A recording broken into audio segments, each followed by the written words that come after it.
de la de la Unidad de Adicciones de la Clínica Psiquiátrica Universitaria de la Universidad de Chile y como asesora de políticas de salud mental estudiantil en la Universidad de Chile. Ambas nos van a presentar Prevención Comunitaria en Chile e Índice Comunal de Prevención, instrumento para la toma de decisiones. Gracias. Bien, gracias por estar acá. Vamos a intentar complementarnos junto a mi compañera. Ambas somos parte del capítulo ISUP en el caso de Chile. La primera parte, voy a tratar de desarrollar un argumento que me parece simple, pero que al menos para el caso chileno me aparece como un elemento pobremente abordado, como lo es las dinámicas psicosociales comunitarias. Normalmente pensamos los procesos de prevención en los espacios comunitarios generando capacidad en las comunidades como si tuviésemos un camino recorrido respecto, por ejemplo, de la construcción del sentido de comunidad, las confianzas, las redes, liderazgos democráticos, participación, etcétera. Son cuestiones imprescindibles tanto para generar condiciones preventivas en las propias relaciones comunitarias, o también para poder implementar programas específicos en la lógica de programas multinivel y también continuados en el tiempo. Entonces, la primera parte, lo que voy a tratar es más bien de compartir algunos argumentos de por qué procesos de investigación, acción participativa con estas comunidades que permitan, por un lado, producir información para tomar decisiones, pero que al mismo tiempo fortalezca estas dinámicas virtuosas para el trabajo colectivo, eso es una cuestión central. Y luego vamos a ir avanzando hacia un par de recursos que nos parecen un aporte a esta posibilidad de ir tomando decisiones en base a la información que en los propios espacios comunitarios. Bien, una cuestión muy de corte general, esto ha aparecido de modo, yo diría, bastante recurrente, pero solo reforzar la idea de que para construir condiciones preventivas necesitamos intervenir en los ambientes sociales y quisiera enfatizar particularmente la dimensión relacional. Esto está estrechamente vinculado a las trayectorias de desarrollo de niñas, niños, adolescentes, ¿verdad? Y sobre todo si estamos hablando de entornos que viven en condición de mayor vulnerabilidad social. Si entendemos el proceso de desadaptación, y aquí vamos a tomar un uso un poco de esto porque siempre estos conceptos están cargados de valor, pero habitualmente cuando nos encontramos con chicos y chicas que tienen dificultades con el consumo de alcohol y de otras drogas, viven múltiples dificultades en su desarrollo. Entonces, habitualmente no es solo el componente droga el que tenemos que abordar, sino muy recurrentemente e infracción en algunos casos. Entonces, si miramos el proceso de desadaptación como un proceso de largo aliento que habitualmente está alimentado por condiciones adversas y también por interacciones que van generando a veces lo que denominamos como trauma complejo, podemos entender que aquí niveles se van integrando de modo complejo diversas dimensiones y dinámicas que van favoreciendo que chicos y chicas que viven ciertos entornos familiares, comunitarios y escolares desarrollen dificultades. Y acá entonces tenemos que abordar aquellas vulnerabilidades en el plano personal, pero también ciertas dinámicas que acontecen al interior de la familia o de los cuidadores o cuidadoras, pero en donde transcurre la vida cotidiana como lo es la comunidad. Y aquí en general programas han ido poniendo atención a los niveles individuales, familiares, escolares, pero en el espacio comunitario creo que se pasa rápido. Es como que rápidamente se busca instalar sobre la base de haber hecho algunas coordinaciones, algunos programas que cada vez más están orientados en base a la evidencia, pero omitimos el escenario relacional que prevalece en ese territorio. Y es sobre ese elemento que quiero entonces poner acento a continuación.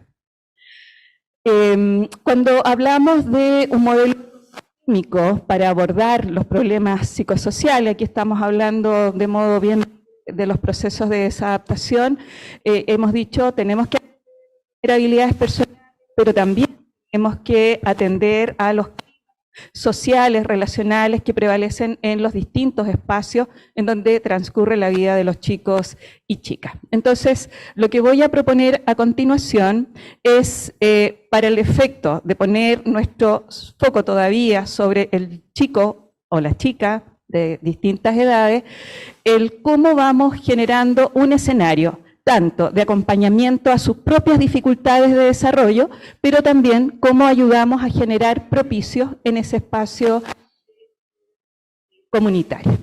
La literatura es bastante coincidente en señalar que existirían un conjunto de variables de riesgo para ir propiciando estos procesos de desadaptación, como lo son, y sí, insisto, esto es válido para el consumo de drogas, pero lo es también infracción de ley y también para la violencia en expresiones.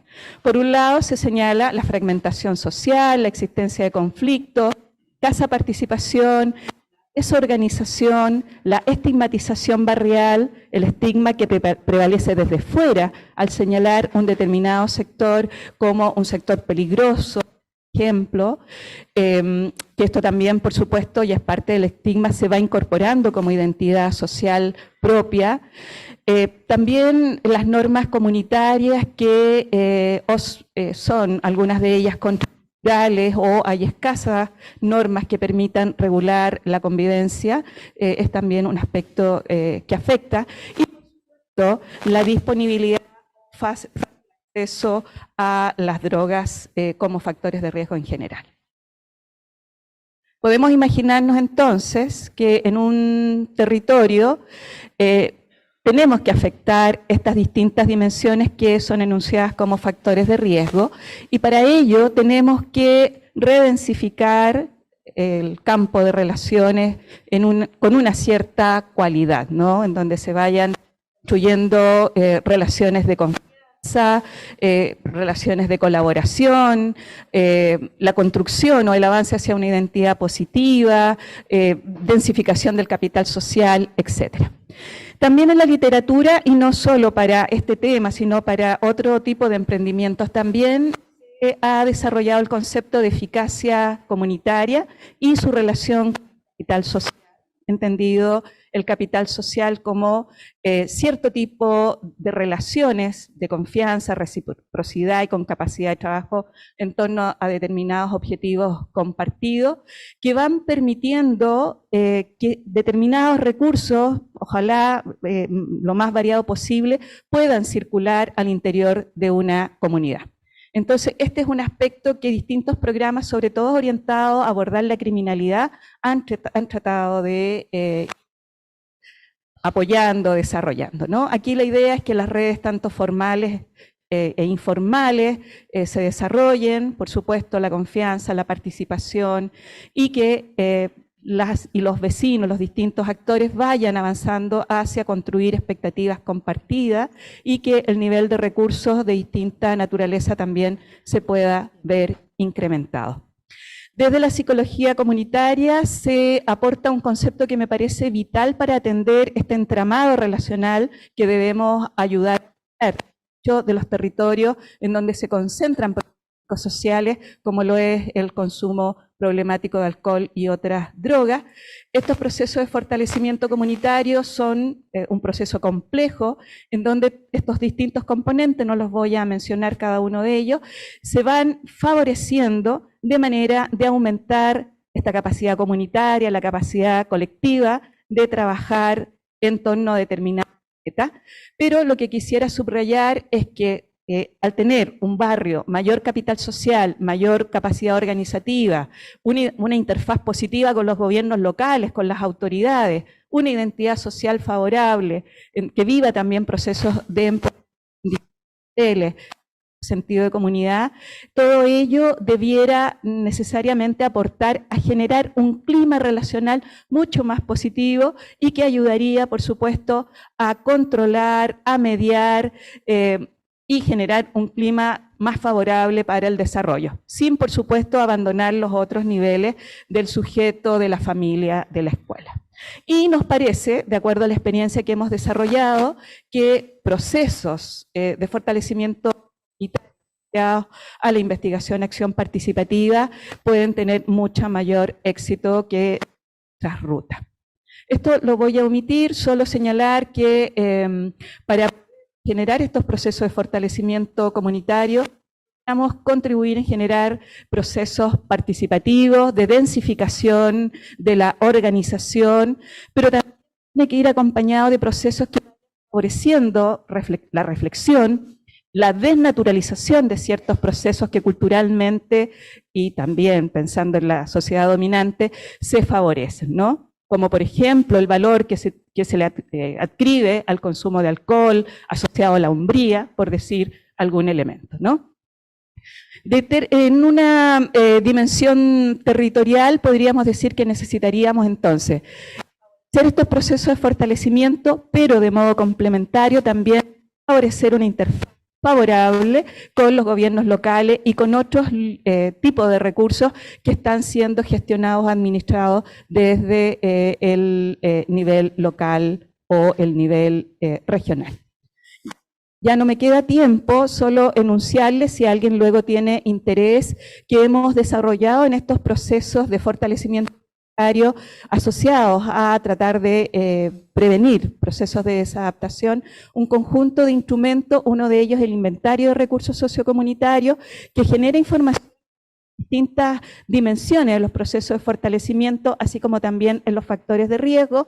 Los datos se generan de modo participativo usando métodos mixtos, y lo interesante del instrumento inventario de recursos sociocomunitarios es que un instrumento actuarial que sobre la base de esa información generada se tomen decisiones para construir una línea base con un equipo que podríamos llamar equipo motor, que puede estar constituido por los líderes locales, vecinos que tengan ganas de tener responsabilidades en la materia, y también otros recursos técnicos que estén operando en el territorio.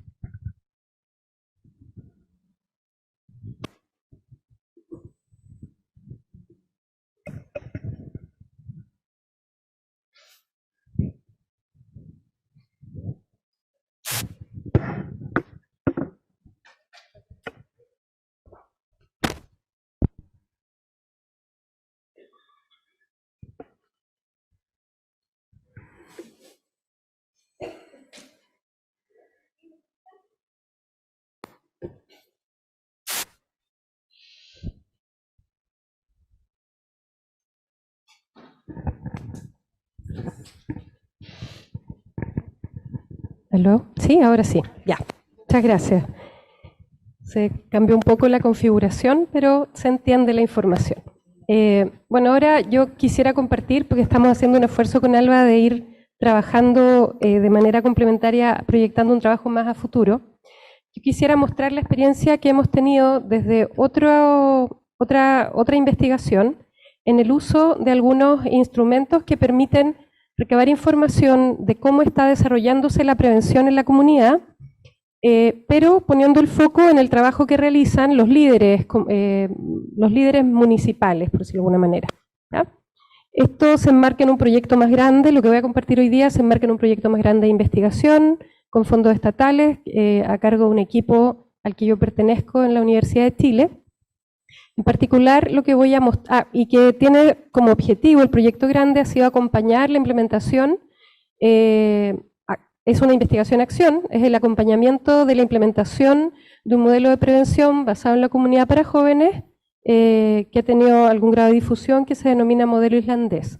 Nosotros nos propusimos la tarea de acompañarlos para ir mirando cómo esa experiencia en un grupo acotado de comunas, que son 6 comunas de la región metropolitana, cómo iba resultando este proceso de adaptación. ¿Ya?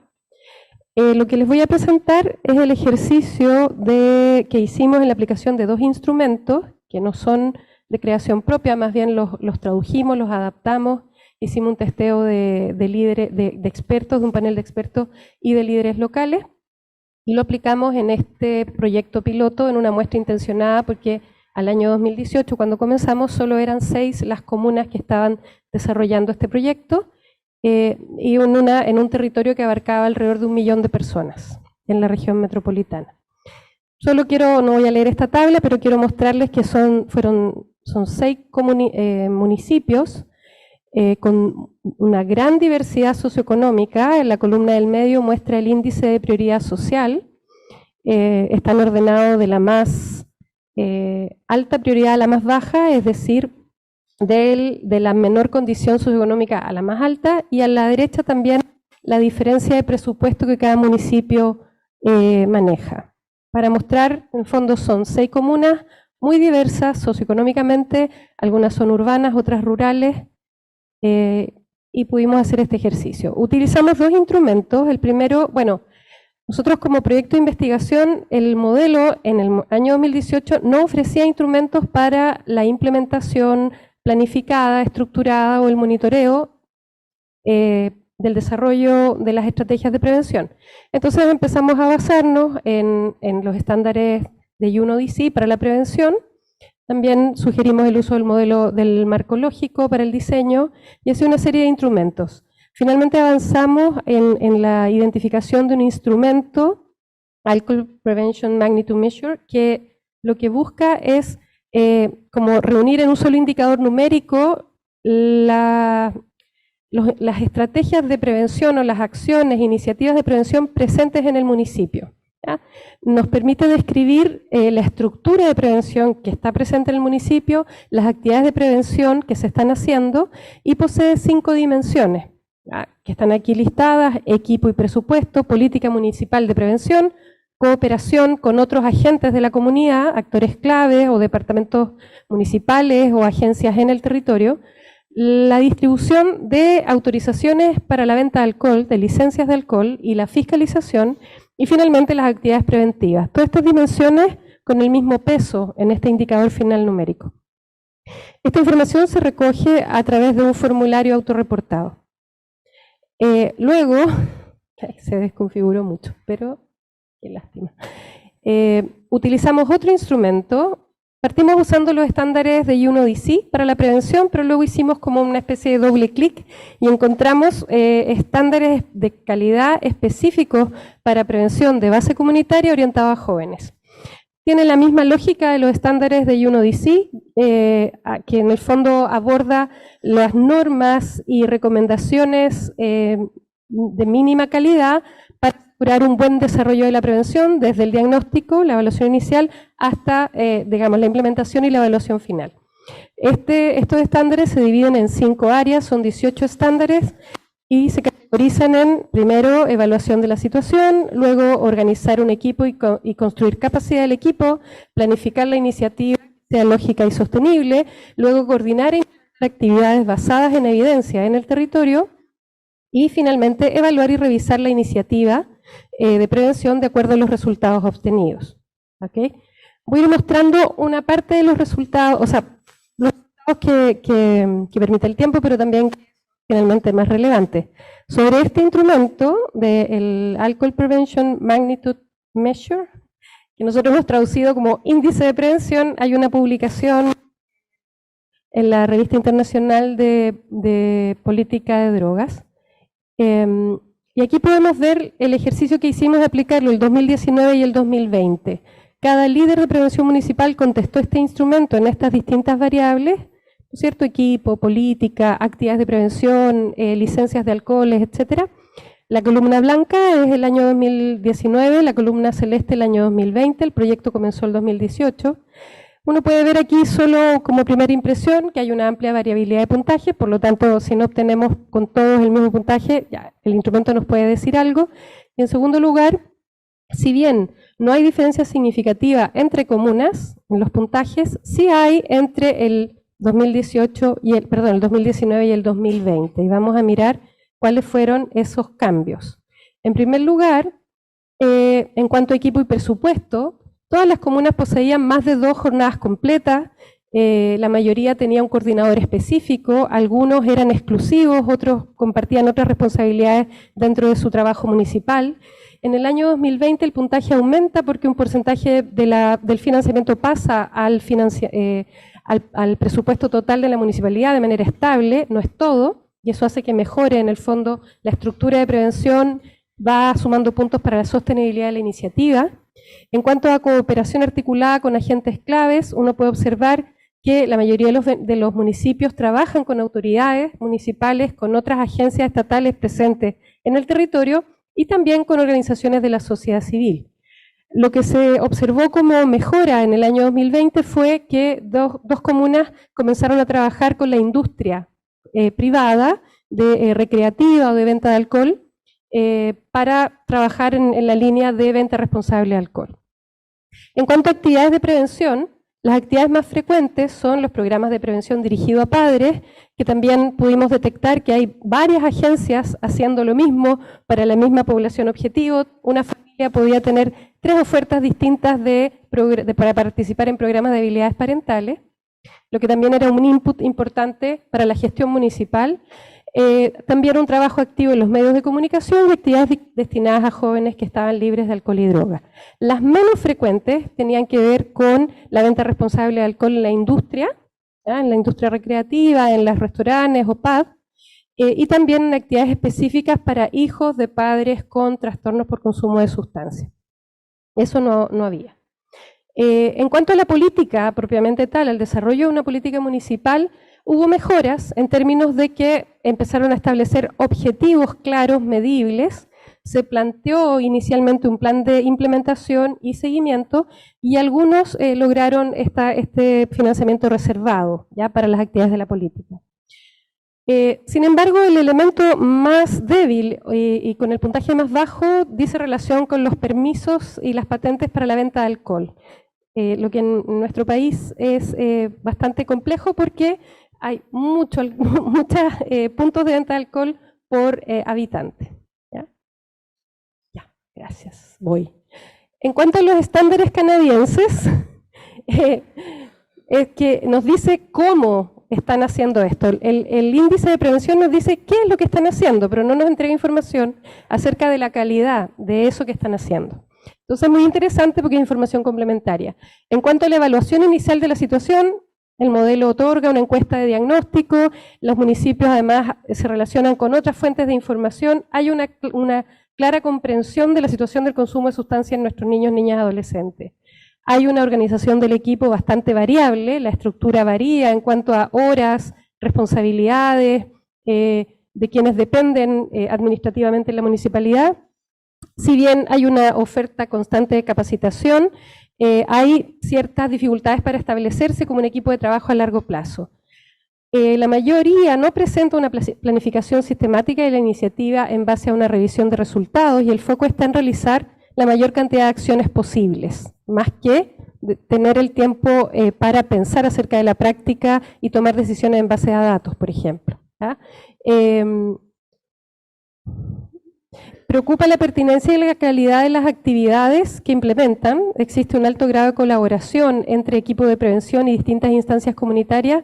Sin embargo, varias desconocen si lo que hacen está basado en evidencia. Y hay una gran variabilidad en la sistematicidad y planificación del monitoreo. En general hay registro de información, pero no hay análisis o uso de esos datos. Y finalmente, la evaluación y revisión de la iniciativa en base a los resultados de evaluación es el punto menos desarrollado. En general reconocen que es importante, pero no lo pueden hacer. Hay una fuerte presión por implementar acciones, estamos hablando de municipios, pero en ese sentido hay un gran desafío porque no existe la competencia ni mucho espacio mental, por decirlo de alguna manera, para instalar procesos de evaluación sistemática. Voy a quedar. Muchas gracias. Muchas gracias. Gracias. ¿No tenemos sonido? Hola, ahí está. Agradecemos a ambas y le damos paso ahora a Pierluigi Mancini del Instituto de Desarrollo Multicultural. Sus áreas de especialización son la capacidad cultural y lingüística, la salud mental de inmigrantes, la justicia social y racial, la equidad en la salud y las disparidades en la salud. Se desempeña como presidente electo de la Junta Directiva del Mental Health America National y es miembro del Consejo Asesor del Centro para las Víctimas de la Tortura, entre otras cosas. Adelante, muchas gracias. Mil gracias, buenas tardes. Saludos a todos los que nos están viendo en YouTube. Mil gracias a Bárbara Correa por la invitación y por ISUP por haberme traído acá. Lo que le quiero presentar hoy es este modelo de club de prevención, pero también de intervención. Y todo nació con una idea de un centro que fue formado en Atlanta, en la ciudad de Atlanta, en el estado de Georgia, en los Estados Unidos, usando este modelo que, bueno, uno de los presentadores en la sesión anterior también lo mostró, que venía del Instituto de Medicina, que hoy se llama la Academia Nacional de Medicina. Y es un continuo que comienza con la promoción y la prevención, pero ahí entre la prevención y el tratamiento hay un espacio muy grande donde hemos encontrado mucho éxito con este modelo. Ahora, lo que hacía este centro diferente era que era un centro que tenía todos estos servicios bajo un techo. Teníamos un programa de prevención, que teníamos servicios para niños desde los 5 años en adelante en las escuelas, y también teníamos un centro donde podían venir pues de la escuela.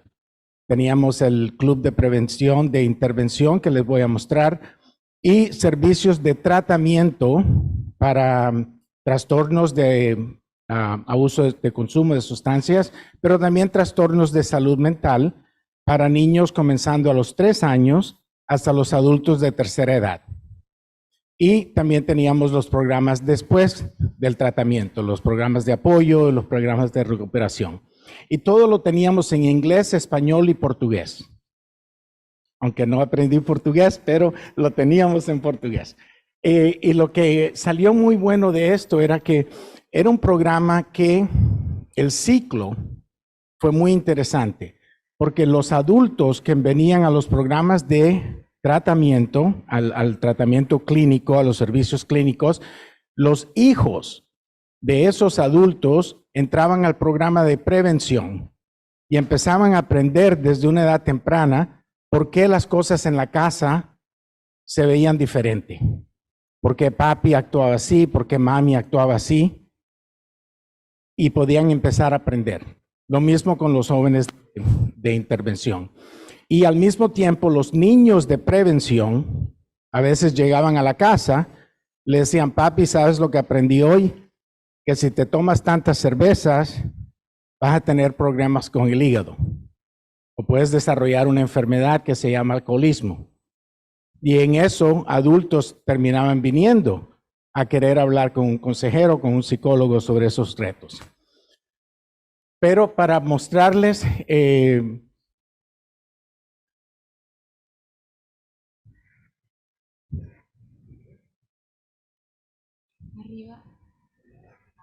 por favor. Entonces la clínica era multidisciplinaria, teníamos psiquiatras, psicólogos, teníamos personas certificadas en prevención, teníamos trabajadores sociales, enfermeras, enfermeros, un poco de todo, ¿no? Y porque así fue que a mí me entrenaron, porque tenemos que ser todo, el cuerpo, la mente, el espíritu, todo tiene que estar bajo un techo. Y también teníamos nutricionistas, profesores que nos ayudaban con los estudios, los directores de deportes, profesoras de baile y contratos con laboratorios. Y también toda la rama de las diferentes terapias, y le proveíamos a los consejeros el entrenamiento en las diferentes terapias para que estuvieran preparados, incluyendo una que nos funcionó muy bien con los niños, que es la terapia lúdica, la terapia de juego, y eso nos salió muy bien con los niños pequeños que estaban sufriendo de trauma. Ahora, para mostrarles bien cómo esto funciona, vamos a comenzar con un video.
Gracias.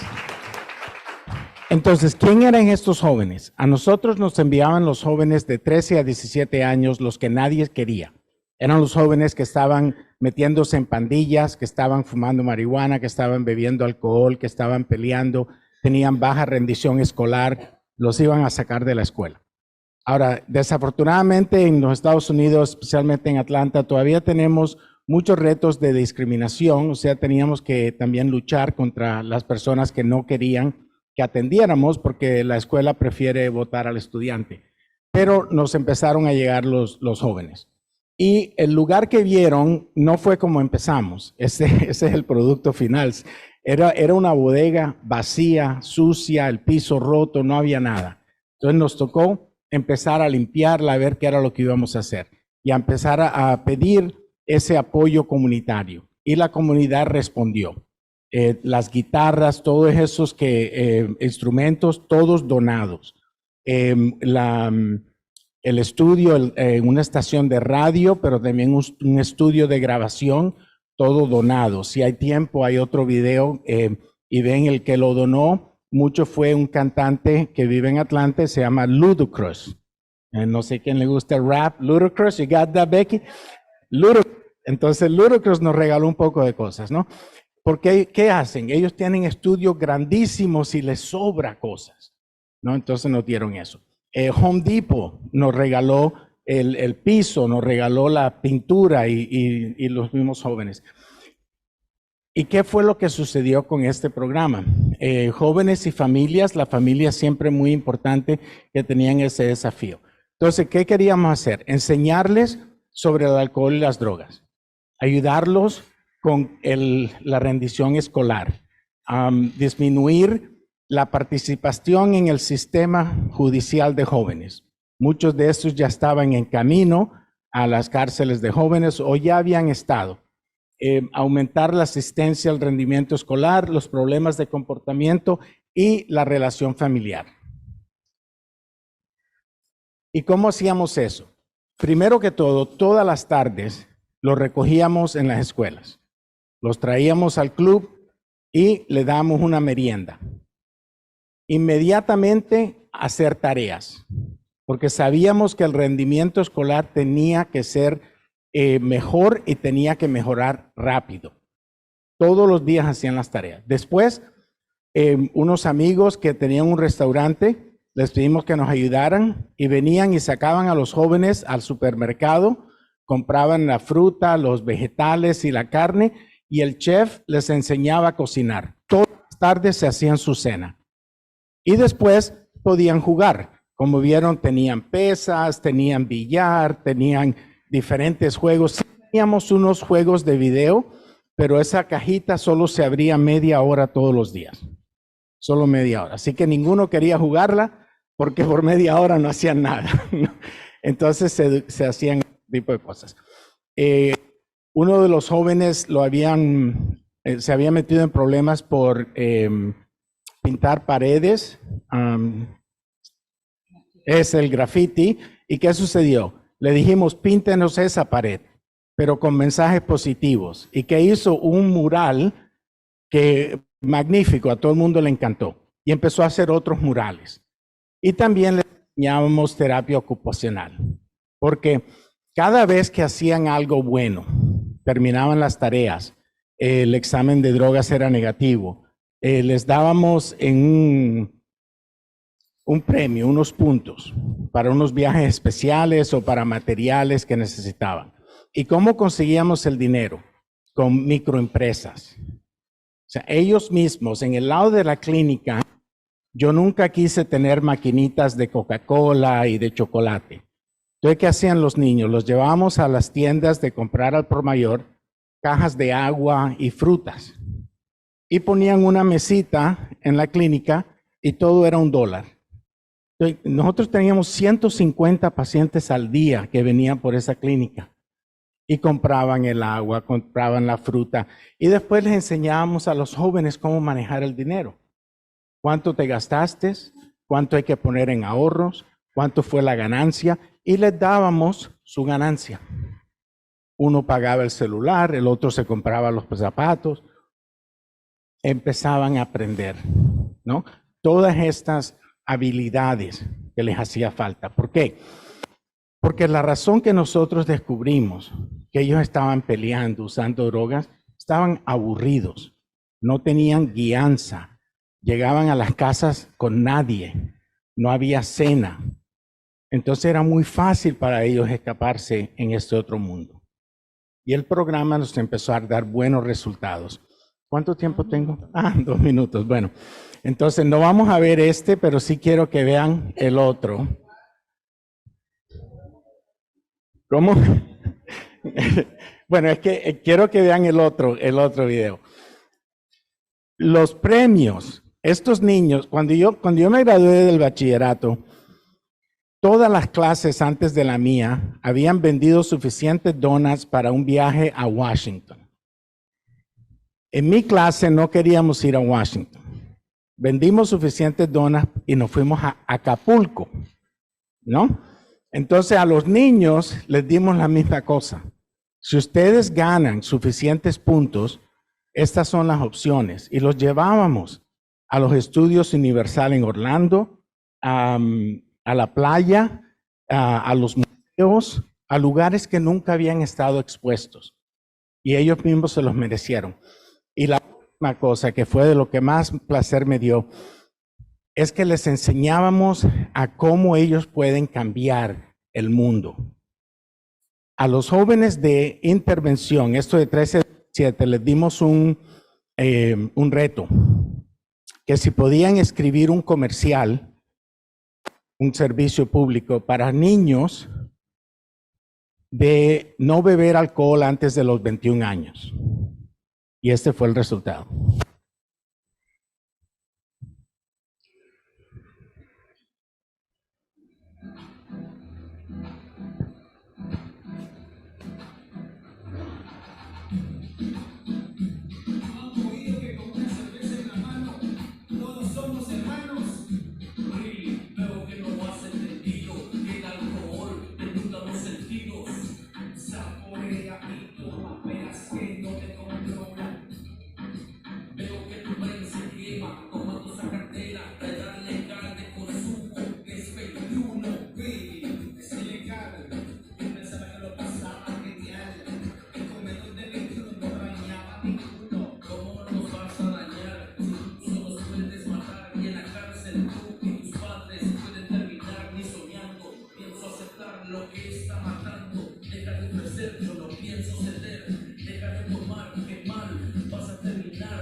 Gracias. Ahora, finalmente los resultados fue 100%, a mí no me gusta usar números finitos, 100% de los jóvenes que han pasado por el programa han terminado la secundaria. Y los ayudamos a ir a la universidad y los otros por razones económicas o razones políticas los ayudamos a encontrar algún trabajo. Entonces, ahí están mis datos. Para los que no escriben, pueden usar el código. Mil gracias. Muchas gracias. Continuamos con la siguiente exposición del padre Fernando Cervera, perteneciente a la Pastoral Nacional para la Drogodependencia, es sacerdote jesuita, trabaja en el campo de la prevención y la asistencia de las adicciones desde hace 30 años. Fue integrante fundador de la Pastoral Nacional para la Drogodependencia, custodio clase A de Alcohólicos Anónimos. Como miembro de la familia grande de los Hogares de Cristo, realiza tareas de prevención y asistencia en el Centro Barrial Papa Francisco del Partido de San Miguel, Gran Buenos Aires. Y es referente en el tema de provincia argentino-uruguaya de la Compañía de Jesús. Su presentación tiene que ver con las prácticas de prevención comunitarias en Argentina. Bien. Bueno, buenas tardes. Muchas gracias por la invitación. Voy a contar un poco nuestra experiencia, no sé si de prevención comunitaria. En este momento nosotros el término prevención lo tenemos bastante no desdibujado, pero sí en cosa, porque nosotros no tenemos la posibilidad de primaria. Nosotros ya recibimos familias en consumo, y sobre todo, y ahí sí vamos a un punto quizás más preventivo, tenemos el gran problema de las mamás que consumen y que no tienen conciencia de la maternidad. A ese punto que vamos a ir en un momentito, lo introducimos contando que nuestra experiencia es en dos parroquias, dos amplias barriadas del Partido de San Miguel, Gran Buenos Aires, para los que no conocen, la zona oeste. La parroquia propiamente donde estamos ahora es la parroquia que fundó el Papa Francisco, el Padre Jorge, que en aquel momento comenzamos despacito a caminar el barro de las calles. Hoy en día no existe más, existe otra comunidad, otra realidad social, a la que le cabe la general de las grandes cordones de pobreza de las ciudades grandes de Argentina, devorados primero por el desempleo, la inflación, el desarme del aparato de salud. En general no hay políticas, ni de salud ni mucho menos de adicciones. Es decir, que todo depende, casi 90%, de las iniciativas comunitarias y privadas. Sí existen planes de apoyo, ¿sí? Y esos son los que nosotros apuntamos. La experiencia de los Hogares de Cristo en la Argentina, que son numerosísimos, acá hay algunos representantes, a hacer un centro que desde la comunidad, motivados por, digamos, impronta ética o religiosa, empiece a ser un enlace entre aquellos que están absolutamente descartados y los posibles recursos de la comunidad. Es decir, que lo que debe hacer el Estado lo tratamos de hacer nosotros desde el compromiso tanto mucho más artesanal y a largo plazo. Hacemos en concreto, reunimos no solamente cuestiones de adicción, sino un montón de problemáticas, violencia de género, tenemos casas para mujeres que están sufriendo violencia de género y no pueden estar. Recibimos en los comedores populares muchos citados que tampoco tienen atención. Planes existen, con los que son argentinos saben que una gran proporción de la población vive de planes sociales. Pero a partir de los planes sociales, luego empieza el desamparo, digamos, la desorientación, los turnos médicos son de 2 o 3 meses. Es decir, todo se dificulta. Y el gran problema, paralelo a la inflación, a la situación económica, es la educación popular ha caído alarmantemente. Es decir, la deserción escolar es todo un problema social en la Argentina, sobre todo en los sectores populares, evidentemente. De la mano de problemas de los más chiquitos, y vemos mucha desconexión de mamás jóvenes que están desorientadas y solas con sus bebés. Apunto a esto porque este para nosotros es un factor preventivo. Cuando ya estos bebés y estos chiquitos que recibimos, la comunidad no tiene conexión, no tiene la atención ya de roles de adultos que están totalmente dibujados. Por eso los problemas de lenguaje, esta cuestión, las dificultades de la alimentación, de la atención médica. Bueno, a todo eso hemos llegado de un gran tránsito, que todavía sigue, en esta problemática de las adicciones, cuando vamos a recibir hombres, jóvenes y mujeres, ya algunos con mucho tiempo de consumo. Atendemos un poco modestamente algo de lo que multidisciplinar que se ha expresado aquí, tratamos de hacerlo. Tenemos el club parroquial para los chicos, especialmente aquellos que están más en la calle. Eso es muy común en los centros barriales, los hogares de Cristo de todo el país. Casas de ancianos, en nuestro caso hay más bien trabajo a domicilio con ancianos y conectamos por red para que los ancianos no estén abandonados. Todo esto hace a la sensibilidad y a la motivación comunitaria de una comunidad que cree que ya no se puede hacer nada y todos sobreviven. También empezamos a trabajar fuertemente con los adolescentes, pero más que nada en el apoyo escolar, es decir, que estén jugando y la alimentación, ¿no? Es decir, el fortalecimiento de una alimentación más sana. Sabemos que a los padres es mucho más difícil, pero por lo menos apuntamos al público de niñez y adolescencia en gran parte. En cuanto a la atención de las mujeres, nosotros vamos a hacer un trabajo doble, ¿no? Porque generalmente la gran dificultad que tienen es cómo hacer para hacer mi tratamiento con 5 chicos, ¿no? Que tengo que atender.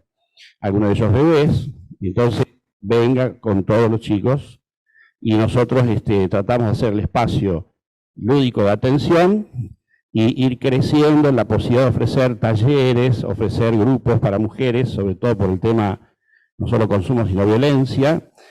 Entendido por violencia, todo tipo de violencia, psicológica, sexual, violencia física, ya de golpes, digamos, y mucha participación y mucha prostitución velada, ¿no? Es decir, para conseguir sustancias, ya sabemos que también existe esta problemática. Todavía no tenemos grandes conflictos con los narcos. En el Gran Buenos Aires y los grandes cordones, el narcotráfico ha penetrado mucho más de lo que nosotros creemos. Es una red social, porque difícilmente se sostienen los kiosquitos si no hay negocio legal atrás. Por lo tanto, muchos de los negocios que uno va al barrio, digamos, y a buscar, son traficantes. Entonces es mejor tener, digamos, una convivencia pacífica. Todavía llevan a bautizar los hijos, todavía algunos se quieren casar. Entonces, a través de nuestra autoridad religiosa, digamos, tratamos de mantener una convivencia, no sé cuánto va a durar, en la medida en que nosotros crezcamos. Ya tenemos una casa para internación, y son chicos que están muy comprometidos, todos amenazados de muerte. Hay varios con intento de suicidio. Es decir, la problemática de la violencia ligada a la adicción en la Argentina, al menos el sector popular, ha crecido enormemente. Es decir, ya no encontramos adictos como antes, que más hippies, más, digamos, más psicodélicos, ¿no? La violencia es muy grande. Y sobre todo el desarme familiar, ¿no? La pérdida de roles, de referencias.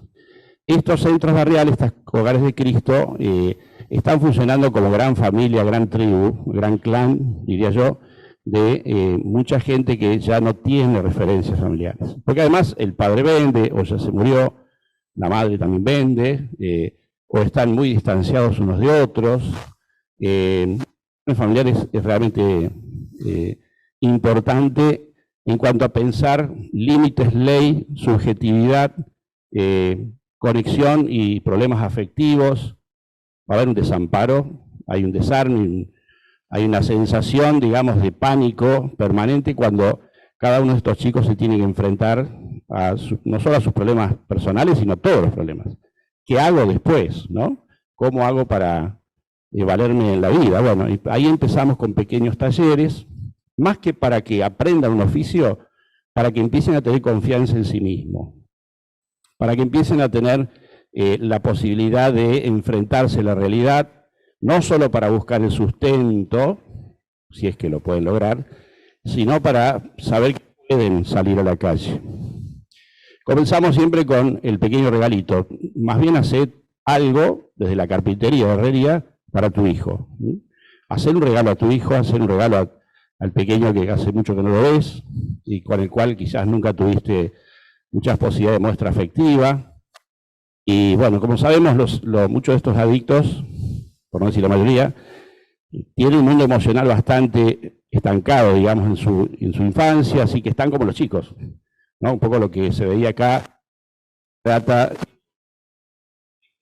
acción primera, que puedan disfrutar de lo gratuito, que puedan disfrutar de algo que no necesariamente tiene que tener un retorno, sino que existe un disfrute que no es solamente el descontrol o el consumo paliativo, digamos, de emociones, o con un mundo absolutamente ilegal. Bueno, son los caminos que, gracias a Dios, hay muchos en el país, son todos muy similares, muy adaptados a los contextos distintos, provinciales, que son muy distintas, hay muy pocas provincias con política comunitaria planificada, como la que hemos escuchado antes, sino que más bien son todas iniciativas muy puntuales, o de funcionarios, o de un plan de gobierno, generalmente ligado a un interés más de poder que real de sostenimiento de la política de salud pública. Así que en ese mar nosotros nadamos, y gracias a Dios no solamente nosotros, ¿no? Pero esta es una red bastante importante, que son los Hogares de Cristo, tomando el modelo del Padre Hurtado de Chile, así que ese fue el espejo en su momento, pero que básicamente está centrado en esta actitud de ser centros promotores desde el barrio, desde la comunidad, para que la comunidad pueda hacer cargo de aquellos que no quiere ver, de aquellos que nos cuesta ver.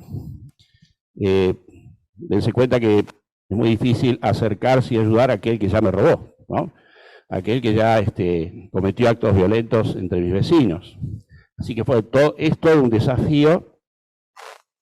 Y como decía, apuntamos, más allá de la asistencia, a que esta prevención, en todo caso comunitaria, sea una conciencia de la comunidad de empezar a hacerse cargo, sobre todo de los niños y adolescentes que no tienen nada. Y ahí es donde nosotros vemos la prevención verdaderamente comunitaria. Voy a repetir, en nuestro caso, la prevención primaria todavía es un poco utópica, ¿no? Empezar antes, porque ya, como decíamos, los primeros vínculos vienen complicados. Es una prevención hasta cierto punto ya asistencial, ¿no? De intervención. Y gracias a Dios vamos creciendo poquito a poco y estamos tranquilos de que esto es a largo plazo, en el medio de muchos fracasos, así que nos anima de todas maneras los pequeños logros. Muy bien, muchas gracias. Muchas gracias.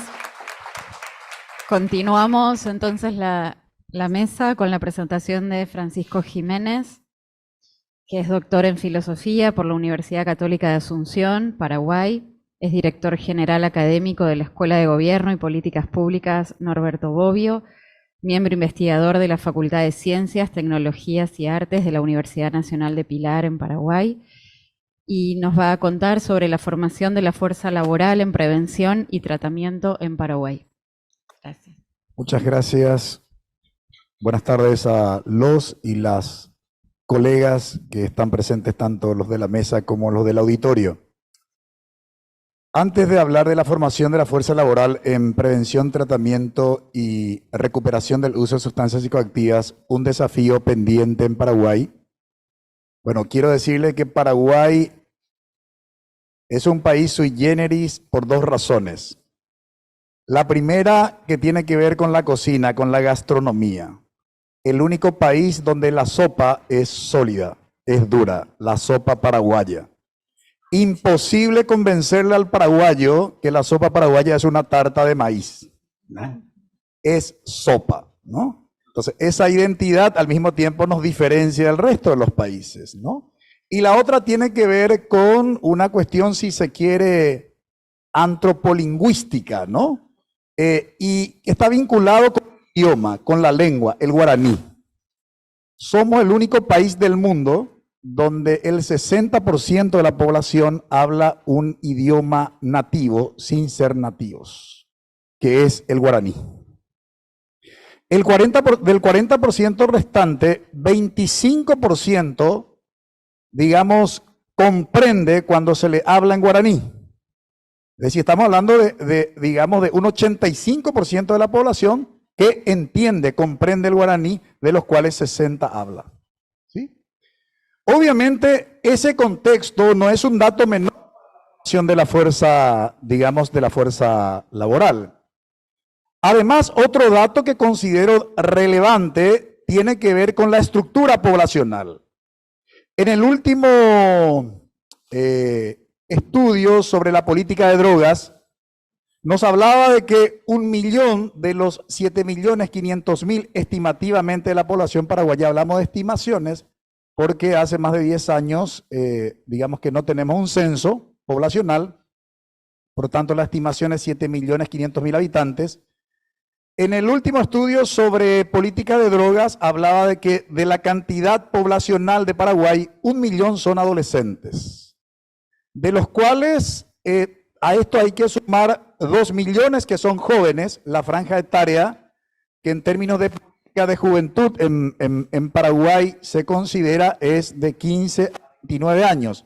Es decir, 1 millón de adolescentes sumado a 2 millones de jóvenes y más de 65% de la población con menos de 35 años, ¿no? O sea, esa estructura poblacional tampoco es un dato menor, digamos, si vamos a hablar de la formación de la fuerza laboral en lo que hace al área de la prevención y recuperación.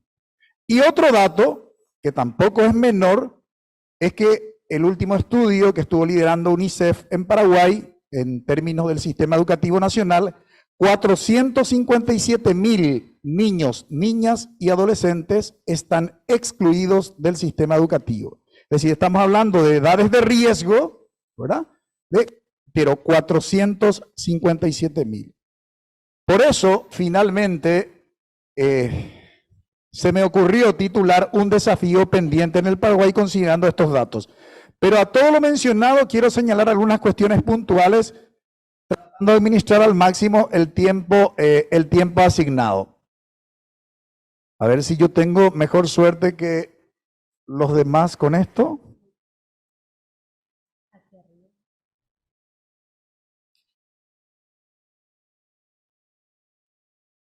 Quiero considerar 3 momentos en esta ponencia. La primera, que tiene que ver con un diagnóstico de la situación del uso de sustancias. Es decir, cuál es la radiografía en relación con el tema del uso de sustancias activas en mi país. La segunda, la creación y conformación de la ISUP capítulo Paraguay. Y la tercera, los distintos proyectos de formación de la fuerza laboral. Proyectos que fueron ejecutados y los proyectos que a futuro se estarían implementando.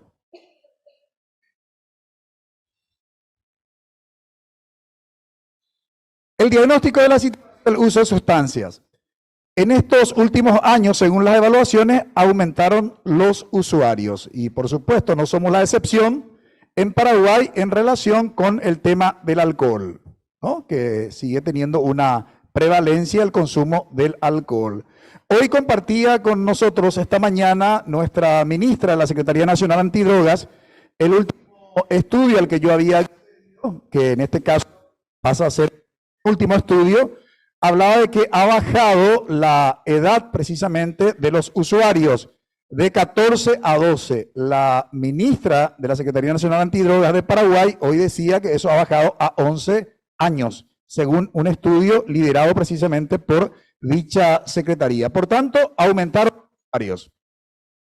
Otro dato en el contexto del diagnóstico es que el 60% de los adolescentes compraron directamente los cigarrillos y el 79% refirieron que no tuvieron ninguna advertencia para comprar por la edad. Señalar que las disposiciones legales obviamente tienen una gran vulnerabilidad, debilidad para su cumplimiento.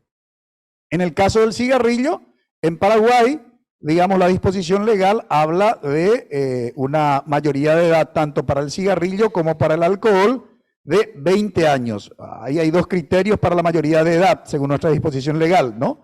En el caso digamos, del consumo de alcohol y tabaco, 20 años, y para los otros casos la mayoría de edad es 18 años, ¿no? Entonces, la vulnerabilidad de las disposiciones legales. Esto en términos de políticas públicas, el costo para el país de la enfermedad ocasionada por el tabaco es de 270 millones de dólares americanos al año, ¿no? Nosotros tenemos, sin lugar a dudas, un frágil sistema sanitario. Lastimosamente no pude hacer el cálculo como para poder ilustrarles el porcentaje que absorbe el problema derivado del consumo del tabaco, que absorbe, digamos, el presupuesto del sistema público sanitario en Paraguay. La prevalencia, digo bien, del consumo de alcohol entre los adultos es de 3.5%.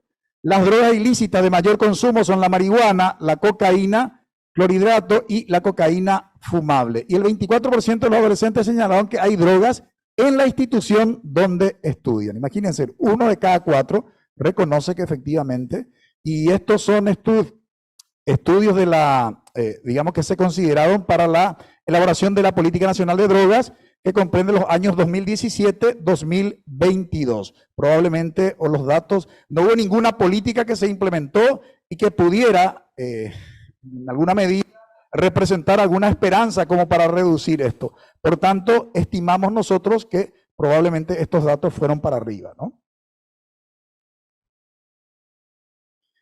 La ley 6.800, que es otro dato relevante que representa la necesidad justamente de la formación de la fuerza laboral, que crea el Consejo y la Secretaría Municipal de Prevención y Tratamiento de Adicciones, y que se promulgó en el 2021, una disposición legal bastante ambiciosa.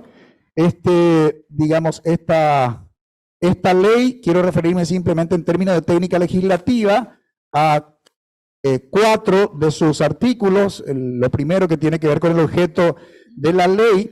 El objeto de la ley con la creación del Consejo y la Secretaría Municipal es delegar la responsabilidad que hoy tiene la Secretaría Nacional Antidrogas y el Ministerio de Salud Pública y Bienestar Social, y a esto habría que sumar también al Ministerio de Educación y Cultura. Tanto la Secretaría Nacional Antidrogas como el Ministerio de Educación y Ciencias son los órganos del Estado responsables de la prevención, y en el caso del tratamiento es el Ministerio de Salud Pública y Bienestar Social. Por tanto, el objeto de esta ley lo que hace es delegar la responsabilidad que tienen estos dos organismos. Nosotros somos un Estado centralizado, para los que no conocen ese dato de Paraguay. Entonces, lo que hace esta ley básicamente es descentralizar la responsabilidad que tienen estos organismos en los municipios. De los 265 municipios existentes en Paraguay, los que tienen esta responsabilidad, porque hablan de municipios de primer y segundo grado, de los 265 municipios, 235 son los que están en primera y segunda categoría, es decir, aquellos que tienen que crear su consejo y su Secretaría Municipal de Prevención, Tratamiento y Apoyo a la Recuperación.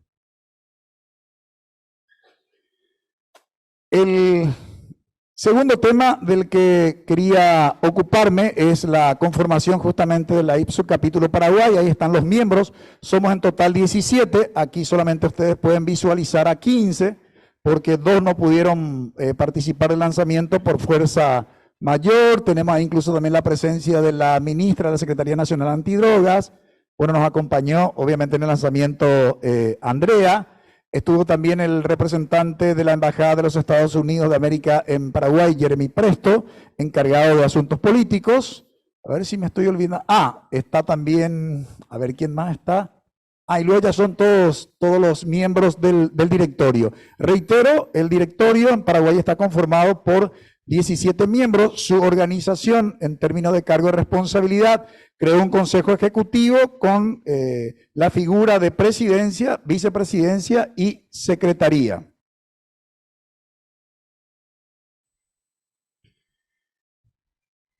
lo que refiere al tema de nuestra planificación de AIPSU capítulo Paraguay es, bien, quisiera antes mencionarles la organización del directorio.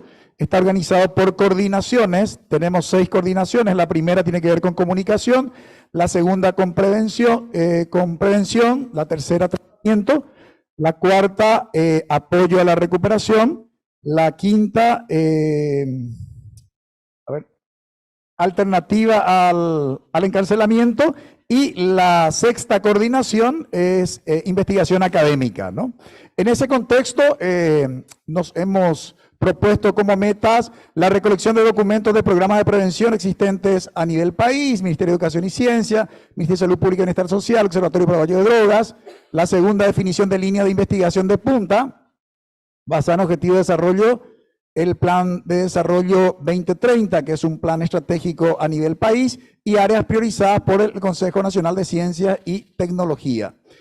Aquí vamos a gestionar justamente las fuentes de financiamiento que este organismo responsable de la formulación de políticas de ciencia y tecnología, pero también de financiamiento, digamos, provee como representante del organismo del Estado, y reunimos todas las condiciones como para poder presentarnos a las convocatorias que realizan. Digitalización en una base de datos online de la documentación de estudios y publicaciones existentes en el tema a nivel país de los últimos 30 años, que sea accesible a la comunidad internacional de AISUD. ¿Por qué 30 años? Porque lo que queremos es considerar digamos, desde la promulgación de la Constitución de la República del Paraguay, la primera Constitución democrática, ¿verdad? Cuya fecha de promulgación fue el 30 de junio de 1992. Curso de capacitación, intervenciones y tratamiento para niños con trastornos por consumo de sustancias, el modelo UTS, Child, Plan Colombo.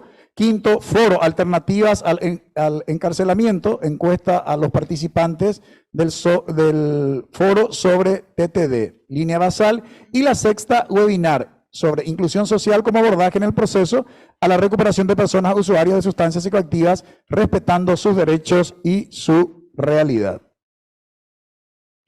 Ahora el tercer momento, quiero hablarles ya de los proyectos ejecutados como parte de la formación de la fuerza laboral. Olvidé comentarles que la institución anfitriona del capítulo Paraguay es la Escuela de Gobierno y Políticas Públicas Norberto Bobbio, que es una institución de educación superior, terciaria no universitaria, reconocida por el órgano rector del Sistema Educativo Nacional, que es el Ministerio de Educación y Ciencias en Paraguay. Aquí estamos observando un curso taller que se denominó Monitoreo y Evaluación del Uso de Sustancias Psicoactivas. Fue un curso taller que nos pidió el Ministerio de Educación y Ciencia y la Secretaría Nacional Antidrogas para sus técnicos. Si me quedan 2 minutos, voy a tratar de cumplir. Es un curso taller que nos pidió las autoridades del Ministerio de Educación y la Secretaría Nacional Antidrogas para formar a sus técnicos responsables del área de prevención, que se realizó con recursos propios de la Escuela de Gobierno y Políticas Públicas Norberto Bobbio. Otro de los proyectos implementados tiene que ver con la Universidad Católica, que es miembro del Consorcio Internacional de Universidades para la Reducción de la Demanda de Drogas. La Escuela Norberto Bobbio también es miembro de este consorcio. Bueno, a través de la Facultad de Filosofía y Ciencias Humanas de la sede Itapúa, en el año 2019 se realizó un par de diplomados en el ámbito de la consejería en adicciones, ¿no? Otro proyecto implementado fue en la Universidad Tecnológica Intercontinental, que también es miembro del ICU-DDR. Realizó también unos diplomados en el 2018. El diplomado, creo que fue en prevención de uso de sustancias psicoactivas para coordinadores. En el año 2024, lo que se tiene proyectado por parte de la Universidad Católica es una especialización en tratamiento y prevención de adicciones y una maestría en tratamiento y prevención de adicciones.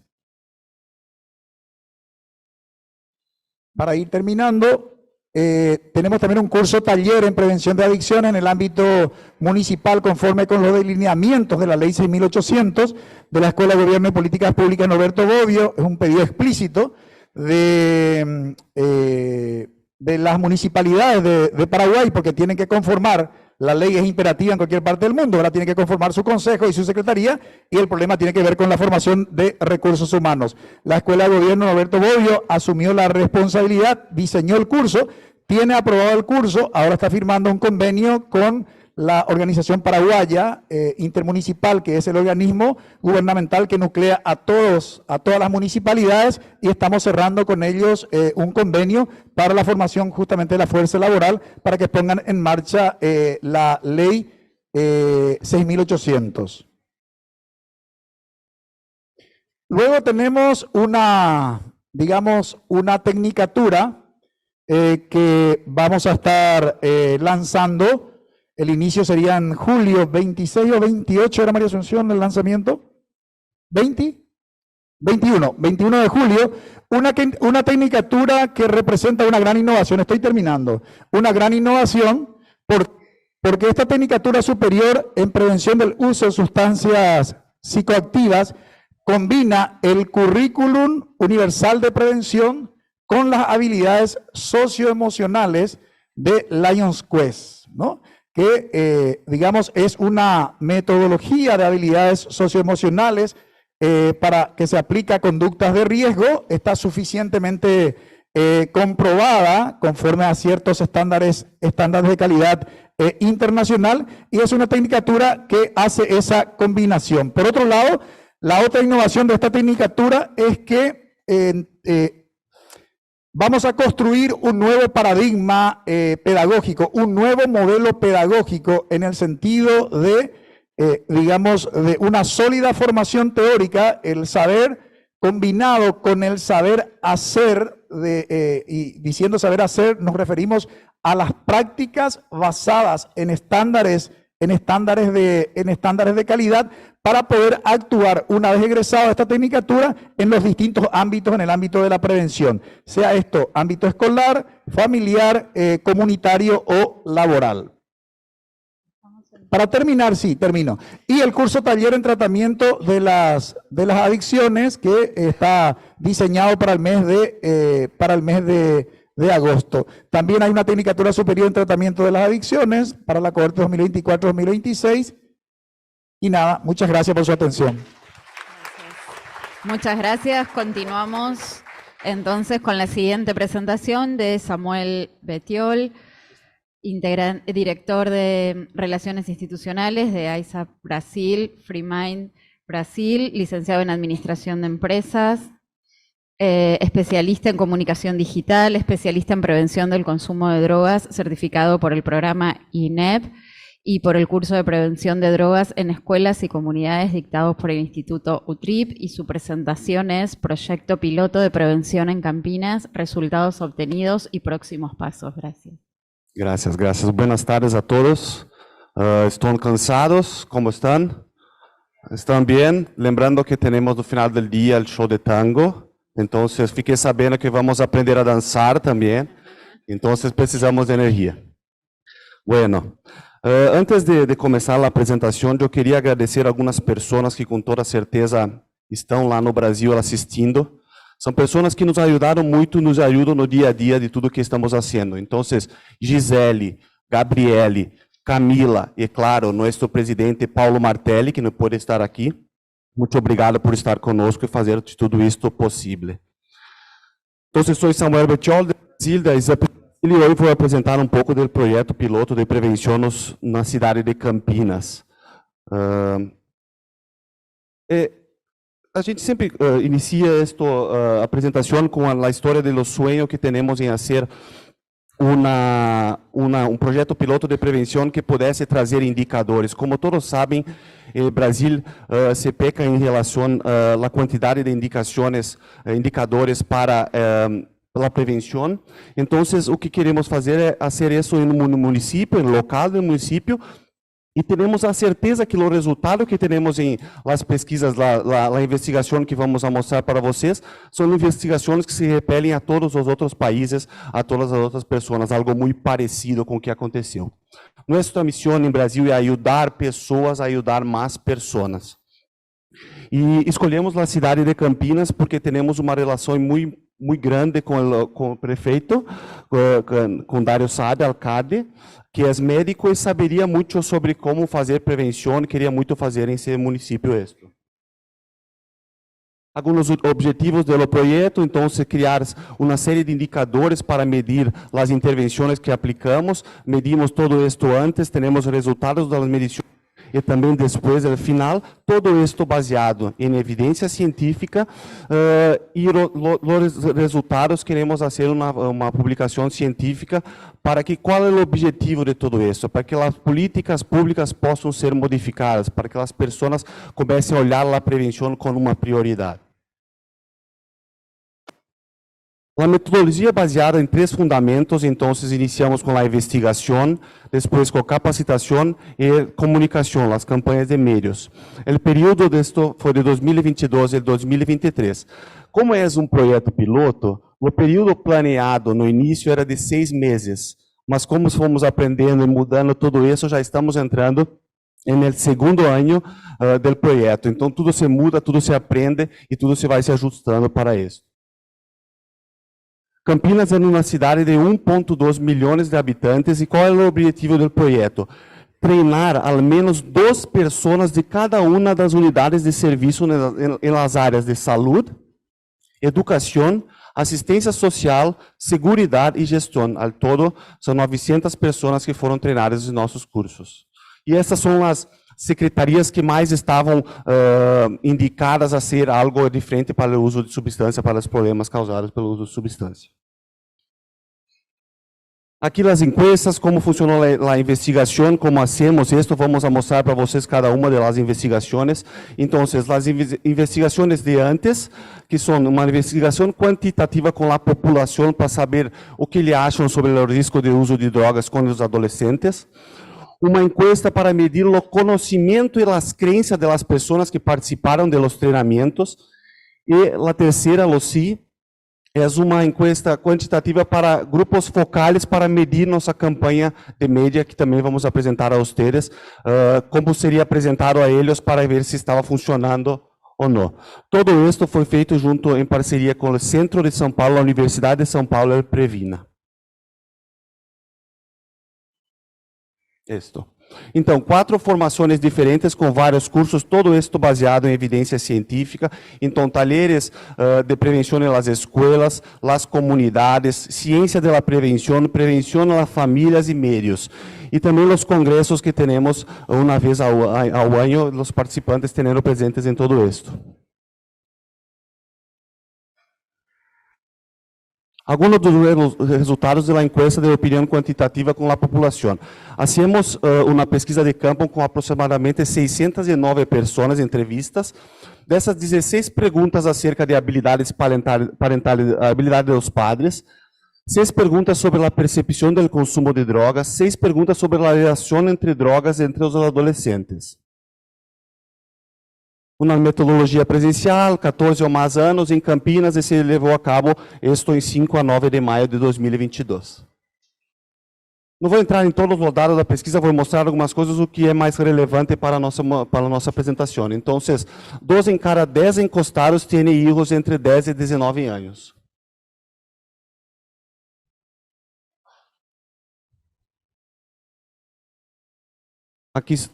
Aqui estão algumas perguntas que hacemos, não vou entrar no que acredito ser mais importante. Então, o que desempenha o papel, desenvolve com os niños, se as relações familiares desempenham este papel, se a forma que os pais educam seus filhos podem prevenir seu consumo. Então, podemos ver que se concorda em sua grande maioria.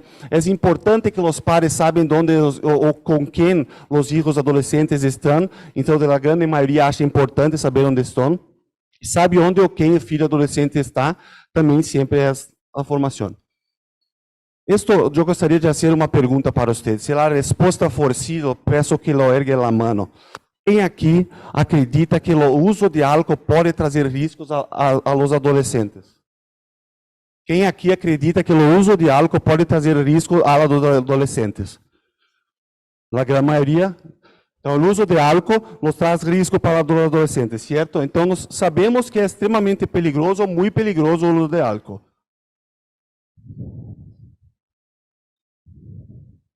E quem aqui, a mesma pergunta, mudando o contexto, quem aqui acredita que é seguro beber álcool com os padres dentro de casa? Ninguém. Nenhum.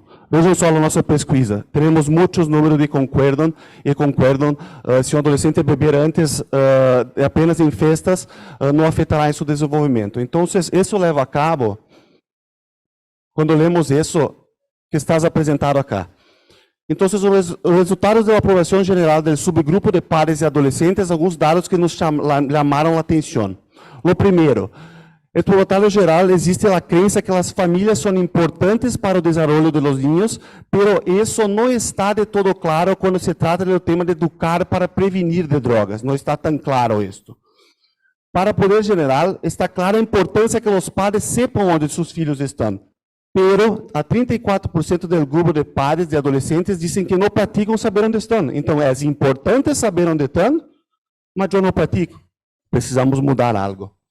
Em geral, a população, veja isso, em geral, a população está de acordo com o consumo de álcool, considera riscos para os adolescentes, pero todavía há número considerável de pessoas que encontram seguro beber dentro sobre as festas.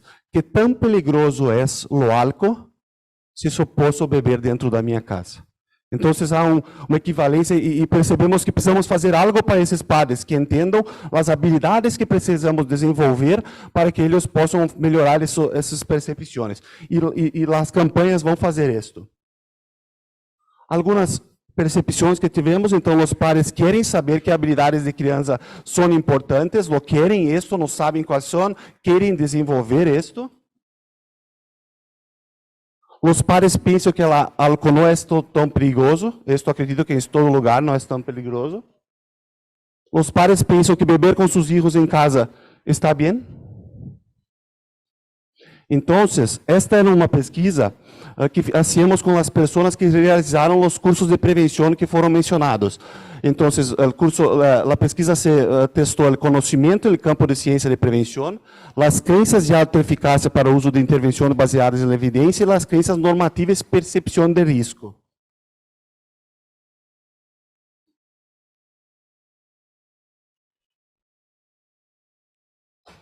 Então, dentro do conhecimento da ciência da prevenção, nós tivemos um aumento promédio de 22% no conhecimento dos profissionais. Então, esses profissionais já tinham um conhecimento de algo sobre prevenção, porém, os cursos que hacemos não melhoraram em relação à prevenção e à ciência da prevenção.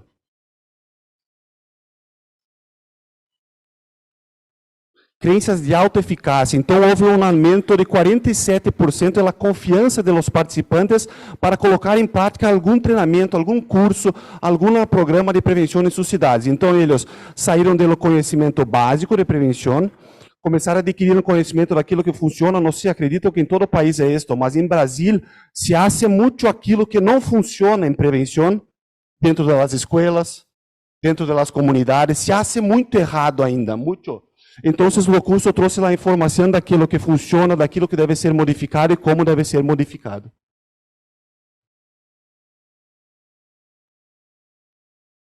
Crenças normativas e percepção. Então, as crenças normativas tivemos uma redução promédio de 26% na aceitação de consumo de álcool por parte dos adolescentes, um número muito bueno, e um aumento de 5% na percepção dos profissionais sobre o risco de consumo de álcool por parte dos adolescentes. Então, isto mostra para nós que existe que formação é o cambio de percepção e ganho de confiança. Então, se deu isto para as pessoas, é muito importante, mesmo que não estejamos formando cientistas, mas que as pessoas em geral entendam o que é importante em prevenção. Então, alguns desses se tornarão cientistas, farão treinamento, serão certificados? Sim, mas nem todos estão prontos para se tornar isto, mas estão na frente, estão com seu aluno, estão em sua comunidade, em sua família, e é o pouquinho que podemos fazer que pode mudar a percepção desses riscos. Então, houve mudança de percepção e ganho de confiança. Aqui vamos falar um pouco, se lembra que falamos que as três metodologias de três alicerces, três tripés, esto era a investigação, a capacitação e a comunicação. Depois de fazer toda esta pesquisa, depois de descobrir todo isto que hacemos, descobrimos que temos uma necessidade muito grande em falar sobre habilidades parentales. E isso me deixa muito motivado, porque os 2 dias que estou aqui no evento, se falou muito de habilidade parental. Então, o mundo está vendo quão importante é treinar os padres. Lo querem. A pesquisa nos mostrou, eu quero saber quais são as melhores estratégias de melhoria de habilidade parental. Como devemos fazer? Trazer isso de alguma maneira. Existe treinamento para isso, vamos mostrar, mas nossa campanha de mídia, que estará em todas essas mídias, nas mídias tradicionais, mídias digitais, ações de comércio, vão falar sobre habilidades parentais. E é importante falar sobre tudo que usamos em nossa campanha de mídia está de acordo com o curso que fizemos com a Universidade de Claremont, no curso de prevenção em los meios, na Universidade de Claremont, com o pessoal de Dr. Kran. Alguns devem conhecer Dr. Kran. Para modelar a campanha de médios, usamos o modelo lógico habilidade de los padres preventiva, comunicação, estímulo, negociação, limites e monitoreio, são as habilidades básicas a serem comunicadas na campanha. Usamos a teoria Two-Step Flow, que é quando a mensagem vai a los padres, mas tem o objetivo secundário de chegar a seus filhos. Então, Two-Step Flow Theory, e também os elementos do Equipe Model, que dentro de toda a campanha o objetivo fim é persuadir. Então, a campanha tem o objetivo de mudar o comportamento dos padres para que tenham isso, para que procurem buscar mais habilidades parentais. Esta parte da campanha, a campanha ainda não foi filmada, nós teremos vídeos delas falando sobre isso, mas é isso que vamos falar em la campanha. Teremos um site com um sítio com toda a informação, e a pergunta é: comunicação. Você escuta seu filho? Você habla com seu filho está escutando você?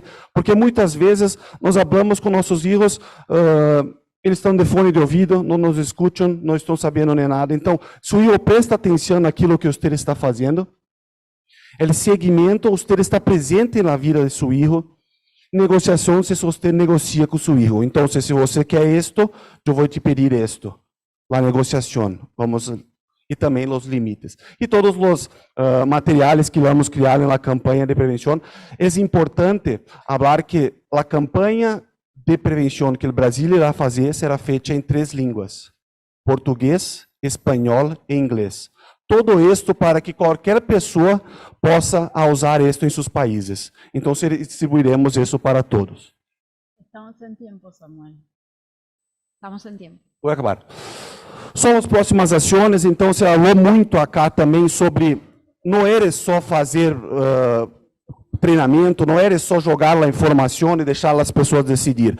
Precisamos acompanhar essas pessoas, fazer a avaliação de tudo isso como está fazendo. E os próximos passos vão fazer isso, estabelecer grupos de trabalho em 5 regiões diferentes para que possam, através da muestra regional e secretarias, o objetivo de avaliar o nível de conhecimento baseado em evidência.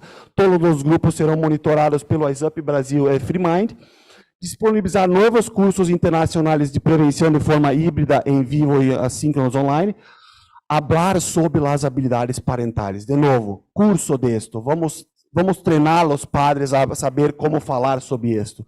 Isso, a Prefeitura de Campinas nos pediu muito. Precisamos treinar as pessoas para que elas tenham consciência. É importante a habilidade parental.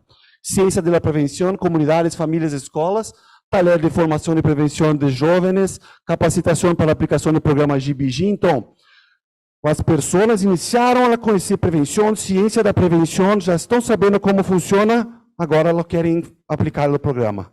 Então, treinamos primeiro do que aplicar o programa, e agora estamos entrando na segunda etapa, que é, temos programas para usarem nas escolas. Teremos programas para usarem na comunidade.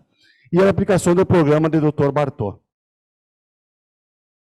O cronograma iniciaremos em abril deste ano, já estamos fazendo, e terminaremos em março, e possivelmente apresentaremos os resultados em La Grécia, no WhatsApp Global da La Grécia.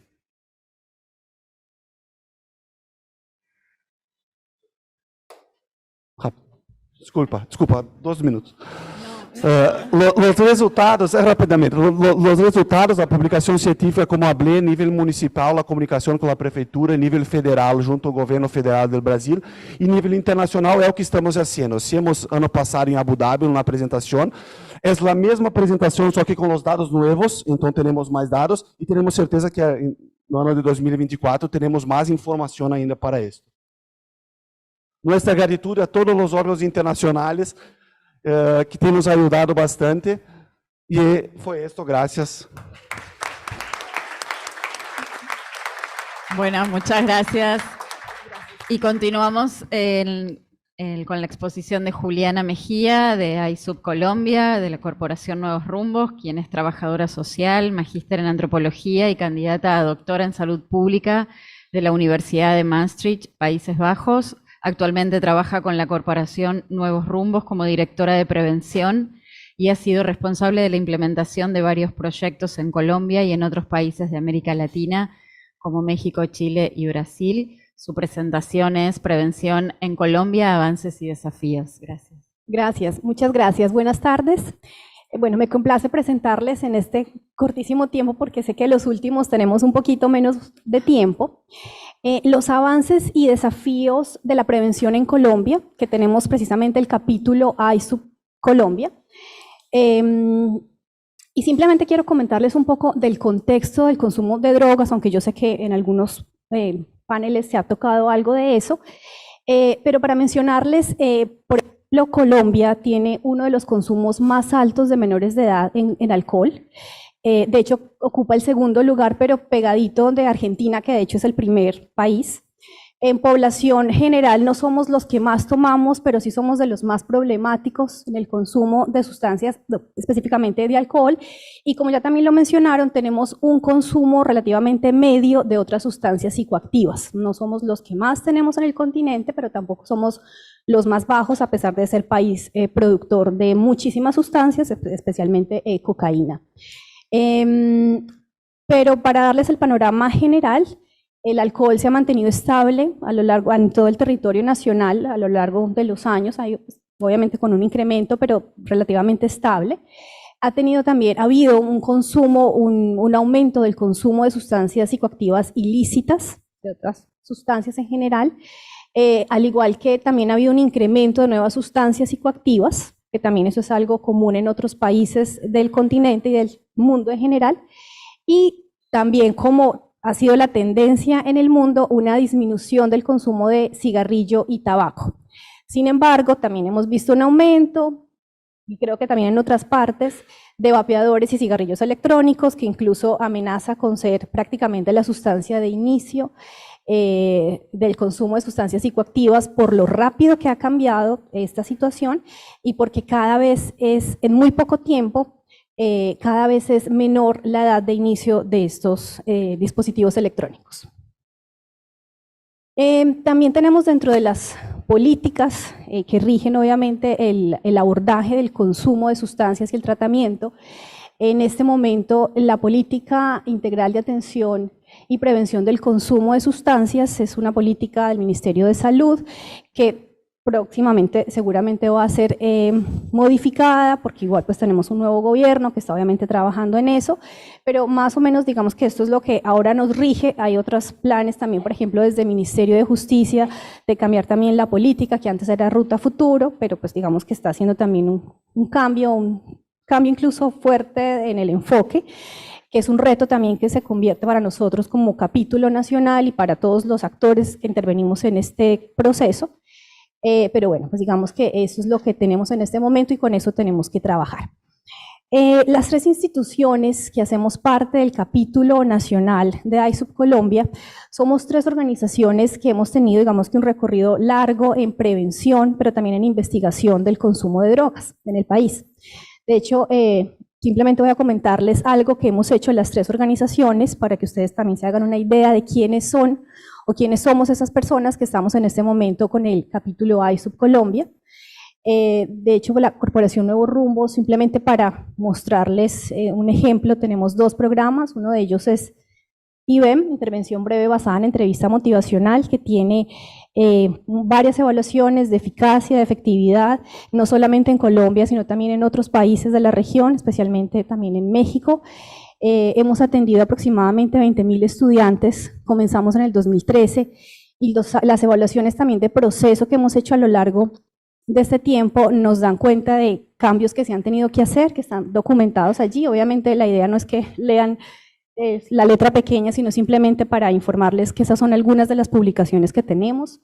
Igual el sistema preventivo Comunidades que se Cuidan, que es un sistema de prevención que recoge o forma a la comunidad y recoge los programas que se desarrollan, ojalá basados en evidencia, que eso es casi que una utopía en un contexto como el nuestro, que digamos que son muy pocos los programas realmente basados en evidencia, que apenas estamos comenzando a evaluarlos sistemáticamente y que eso también se convierte en uno de los retos, pero igual la idea es formar esas comunidades para poderlos trabajar. De hecho, ya tenemos el instrumento, hemos recogido más de 90.000 encuestas de datos de estudiantes de todo Colombia, y hemos refinado los puntos de corte que definen el riesgo o no que tienen estos estudiantes con respecto a las situaciones, a 5 situaciones problemáticas, incluye el consumo de sustancias.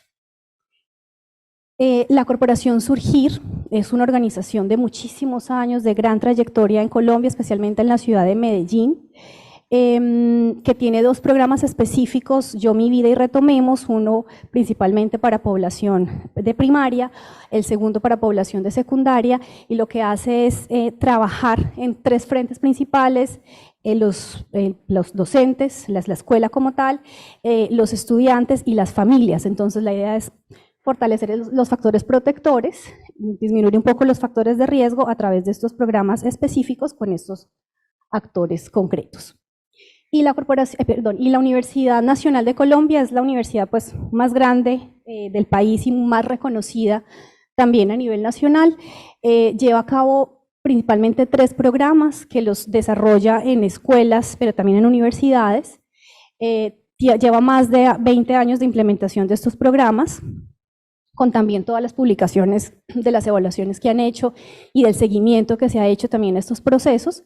Y también tenemos Toxidrogas, que es un centro de información para profesionales y para quien se quiera también informar y conocer más sobre el aspecto toxicológico de las sustancias, que también lo lleva a cabo la Universidad Nacional.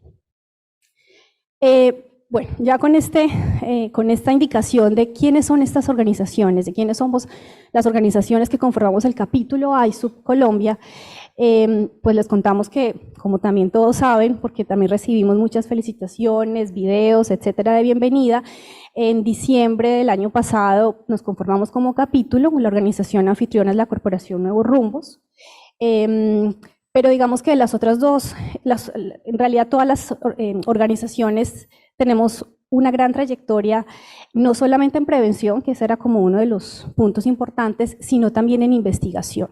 Y de hecho ese ha sido uno de los focos que hemos querido darle al capítulo de Colombia, entendiendo como investigación no solamente el análisis epidemiológico de qué está sucediendo en la población, etcétera, sino también la evaluación de esos programas preventivos que estamos implementando y que realmente lo que queremos es entregarles precisamente al Gobierno Nacional, como ya lo hemos mencionado muchísimas veces, para que disponga de ellos a mayor cantidad de estudiantes, familias y toda la población que tenemos.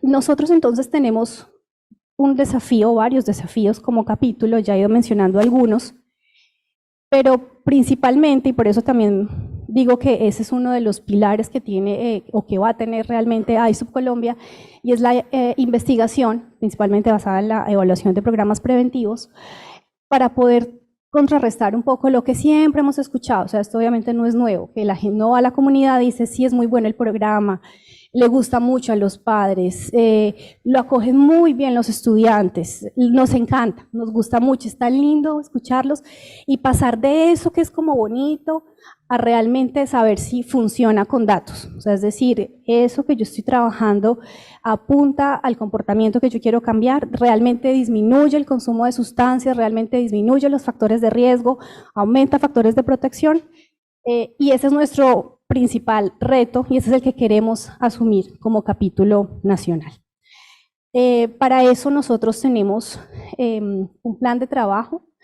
Simplemente acá queremos realmente resumir ese plan de trabajo en 3 puntos principales. El primero de ellos es estimular todos los procesos de evaluación en el país. De hecho, ya lo hemos hecho con algunos programas, por ejemplo, el de comunidades que se cuidan. Cuando comenzamos, no había realmente programas evaluados en los territorios en los que estábamos y eso es clave, eso es como una parte de la columna vertebral de comunidades que se cuidan, implementar programas que sean probados y efectivos. Pero no íbamos a dejar de implementarlos por eso, porque no teníamos pues muy pocos a nivel nacional o con alguna clase de evaluación. Ni siquiera de eficacia, de efectividad ni de altos estándares, sino simplemente algún seguimiento que nos permitiera saber, por lo menos con cifras, cómo estaba la situación a raíz de ese programa preventivo. Y precisamente lo que hicimos fue que las comunidades comenzaran a pensar en que hay que evaluar las acciones que desarrollan. Y no solamente los programas, que es allá hacia donde apuntamos y es lo más difícil, de pronto lo que necesita más dinero, sino también todas las acciones, las prácticas, hasta las políticas que se puedan hacer. Y las comunidades comenzaron a pensar y a sentir que era responsabilidad también de ellas evaluar y pensar en programas que fueran evaluados.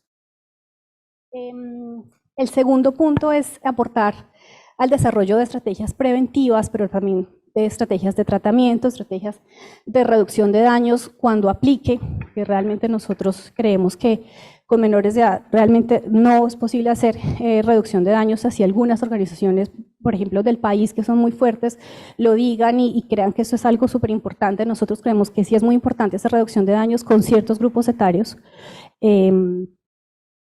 bueno, y con otros matices.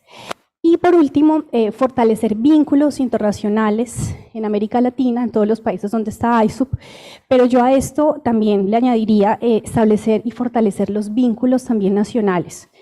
Realmente si todos no miramos para el mismo lado del país, porque nosotros sabemos, por ejemplo, el gobierno nacional, claro, quiere implementar programas preventivos basados en evidencia. Las organizaciones que trabajamos en ISUP queremos hacerlo también.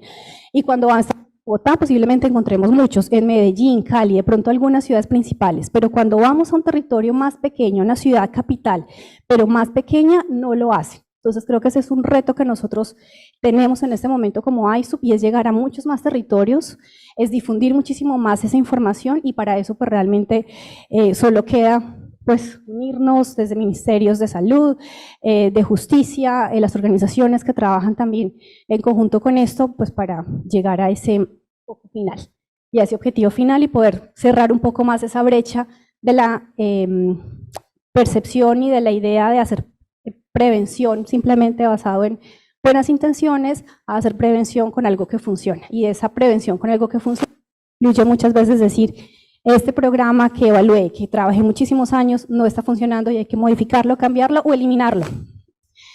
Bueno, entonces pues queda ese reto definitivamente un poco utópico porque esa brecha nunca se va a cerrar, pero pues para eso es la utopía, ¿no? Para caminar.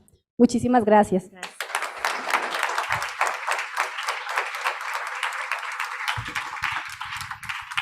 Bueno, agradecemos a todos la presencia, quienes están en forma presencial, quienes pudieron hacer el seguimiento de toda la tarde de modo virtual y los invitamos a continuar, ¿sí? A quedarse porque ahora viene el momento del disfrute, además del otro disfrute que tuvimos. ¿Perdón? ¿Sí? ¿No se escucha? ¿Se escucha o no tanto? No. Bajito. Sí. No, nada más que no se vayan, por favor, porque vamos a iniciar con el panel de gestión de conocimiento. Ya no vamos a tener el mini break que teníamos. Entonces, si se pueden quedar tantito en sus lugares, ya iniciamos en 2 minutitos. Bien. Muchas gracias. Muchas gracias.